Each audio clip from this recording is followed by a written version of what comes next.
આ તરફ દાહોદના ઝાલોદમાં ટવેરા ગાડી ગટરમાં ખાબકી હોવાની ઘટના બની છે। આદિ હોસ્પિટલ સામે પાર્ક કરેલ ટવેરા ગાડી ગટરમાં ખાબકી જેસીબી મશીનની મદદથી ગાડીને બહાર કાઢવામાં આવી છે।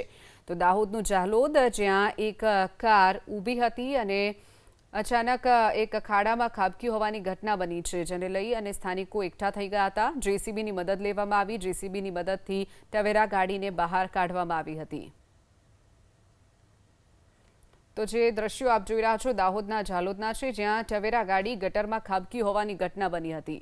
તો સ્થાનિકોના ટોળે ટોળા પણ વળ્યા હતા। બીજી તરફ જેસીબીની મદદથી ગાડીને બહાર કાઢવામાં આવી હતી। હોસ્પિટલ સામે પાર્ક કરેલ ટવેરા ગાડી ગટરમાં ખાબકી જેસીબી મશીનની મદદથી ગાડીને બહાર કાઢવામાં આવી છે। તો દાહોદનું ઝાલોદ જ્યાં એક કાર ઊભી હતી અને અચાનક એક ખાડામાં ખાબકી હોવાની ઘટના બની છે, જેને લઈ અને સ્થાનિકો એકઠા થઈ ગયા હતા। જેસીબીની મદદ લેવામાં આવી। જેસીબીની મદદથી ટવેરા ગાડીને બહાર કાઢવામાં આવી હતી।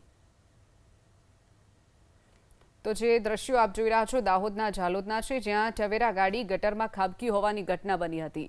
તો સ્થાનિકોના ટોળે ટોળા પણ વળ્યા હતા। બીજી તરફ જેસીબીની મદદથી ગાડીને બહાર કાઢવામાં આવી હતી।